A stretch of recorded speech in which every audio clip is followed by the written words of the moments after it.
Yeah, I mean, he answered enough questions. I don't think that's ever been the problem with Jeffrey Lurie. When he does speak, he will, answer every question. He'll do it, kind of eloquently. But I don't think we got a lot out of this that we already didn't know, and that's the pretty common sense aspect of it was that he bet on Chip Kelly, and he picked Chip Kelly over Howie Roseman. I think we all understood that. I think we all understood why.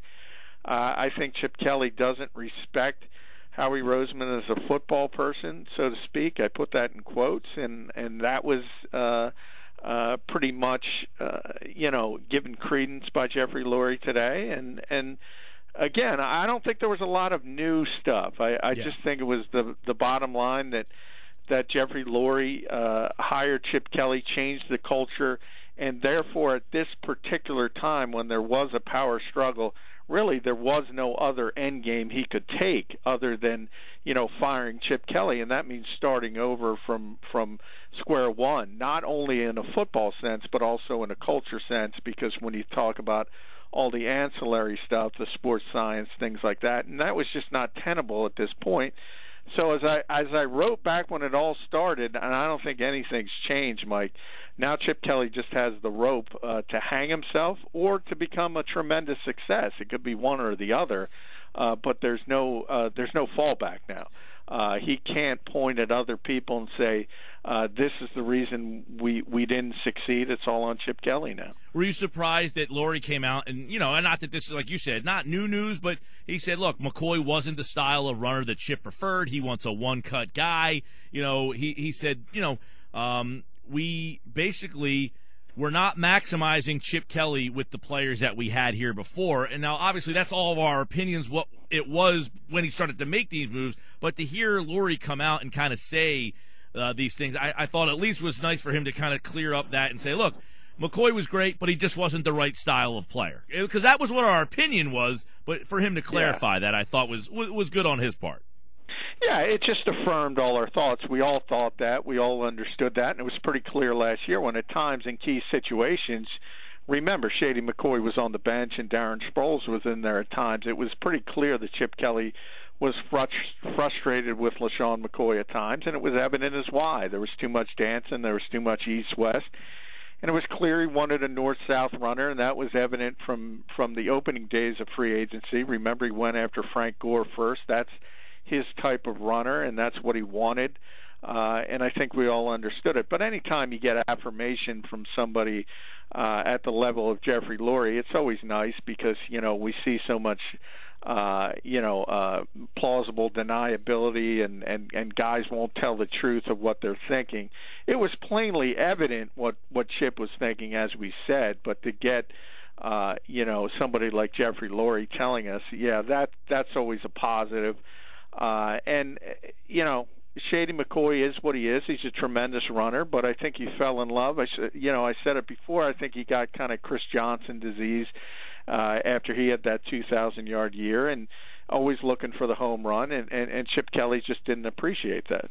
We're talking with John McMullen, the NFL editor, sportsnetwork.com. 40 minutes of Jeff Lurie. He went over a lot of things. He said that Tom Gamble being let go, completely unrelated to Chip and Howie, that whole situation. He said that basically that Chip came, his vision was something I wanted to support. Did you buy the way that Lurie kind of explained how Chip Kelly became the be-all, end-all here? No, that part of it I didn't, and I'll tell you why. Because if you think about what, Jeffrey kind of slipped himself up there. If you think about what he said, he admitted, Chip wanted a football guy he was comfortable with, and, saying Tom Gamble's firing was unrelated pretty much, if anything, just doubled up on the fact that it was Howie's call. Because, you think back to the Senior Bowl, and still at that time, Chip Kelly and Tom Gamble were buddy-buddy. So it was clearly not, Chip didn't want to blow Tom Gamble out. And Chip said that last week, John, right? He said, that wasn't for me. That was on the other side of the building. Yeah, exactly. So that's what started this whole thing.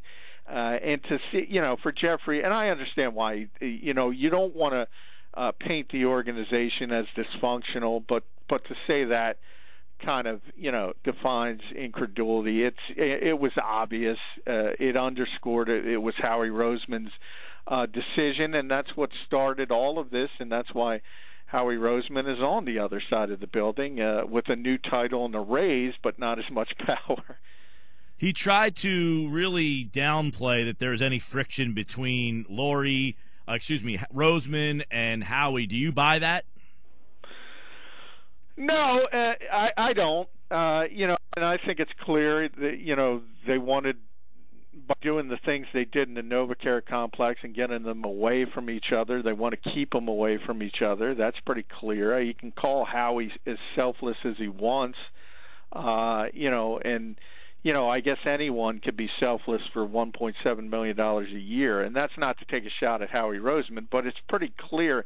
Anyone who's talked to Howie at any level understands how much he loved the personnel aspect of his job, and that was his love, and the fact that he was able to rise up through this profession the way he did, not being a football guy as we traditionally think of it. He was very proud of that fact, and the fact that it was taken away from him, he's not happy with that. There's no question he's not happy with that. And I think he's sitting back and he sees it the way I described it, is that Chip Kelly has the rope to either succeed or hang himself. And if he does hang himself, he sees a chance to get back into his former position of power. If Chip succeeds, I think Howie will eventually look to move on sooner rather than later, because he wants to be in the personnel aspect of this business. John McMullen, the NFL editor, sportsnetwork.com, joining us to talk a little bit more about Jeff Lurie's 45-minute conversation with the Philly media. He said there's no perfect structure. You need to figure out how to maximize the people you have, and that's basically what he said over and over again. He kept using the word maximize Chip. We weren't maximizing this roster. So how much now, you've mentioned before that he's given Chip the rope. How much time now does Chip have now that this is all in his hands? Does this a 2-year? Does he get 2 off seasons, 3, or has he sold Lurie so much that hey, I need 5 years to do this? Well, Jeffrey's history is he's very loyal, and obviously Andy Reid was here for so long, so we'd think that the one thing that could change that up if the bottom falls out. If you see, going into this season, there's going to be I'm not sure people will consider the Eagles a Super Bowl contender, but they're expected to challenge for a playoff spot. And the fact that they were 10-6 last season, didn't make the playoffs, I think you could at least expect some improvement on that, especially after everything Jeffrey Lurie said. So if you see the bottom fall out and all of a sudden 10-6 turns into 4 or 5 wins, I think everything's revisited immediately.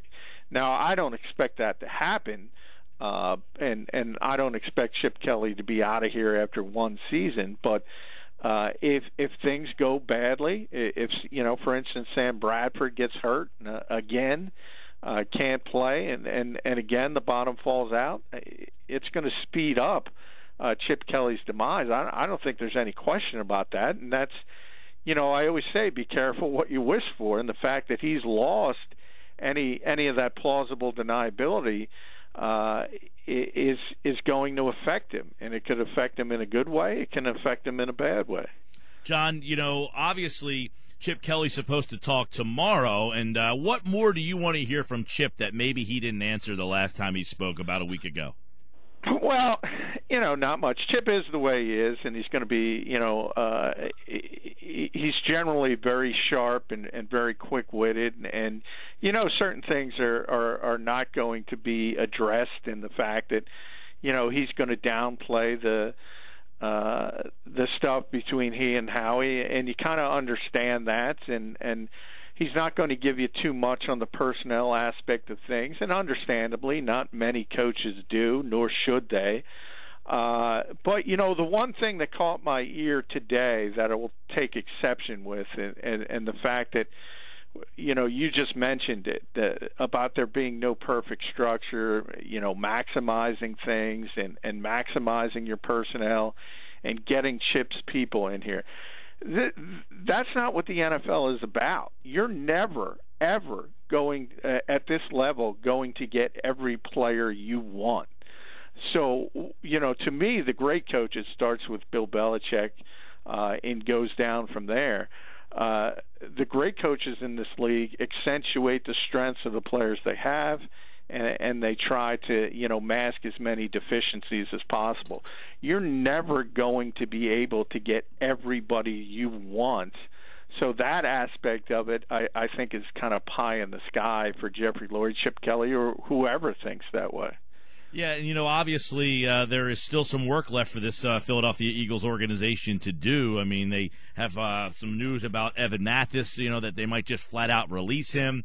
And obviously they still need to find a couple corners, maybe a safety, and quite frankly, the wide receiving core. I'll ask you this question. 2 years, 20 wins. Has this team exceeded the expectations for the first 2 years of Chip? Has he gotten more with less his first 2 years as a coach in the NFL? Well, I think he got more in his first year. I think he got less in his second year. I mean, if you go back, to be fair, I think a lot of people going into Chip Kelly's rookie season as a head coach, if you think back to that preseason, most people had the Eagles pegged at 5 or 6 wins. So I certainly think they overachieved, especially on the defensive side of the ball. Even though the numbers weren't that great, I think everyone looked at that group and said, this is going to be awful as a defense, and they were better than expected. Last year, the expectations were raised, and obviously not making the playoffs was difficult, and you have to consider it a step back. Now, a lot of that is due to the injuries and the fact Nick Foles wasn't there, but let's face it, Chip Kelly never liked Nick Foles, so that's evident now. So I'm not sure how much of an excuse that could be. So I think overall he's done a good job as a head coach, not a great job. I think he's shown he is a pretty innovative offensive mind, but we're in uncharted waters now, and the fact that a guy with such little experience at the NFL level is now in charge of the whole kingdom, personnel, everything. So we're in uncharted waters, and it remains to be seen if Chip Kelly can handle that part of the job. Well, we'll see, and I think we'll have more to hear tomorrow from Chip Kelly. It'll be interesting to see what questions arise from what Lurie said to Chip tomorrow. He'll speak. John McMullen over at sportsnetwork.com. More NFL conversation, a lot of it centered on what Jeff Lurie had to say. It's been a wild 2 days already.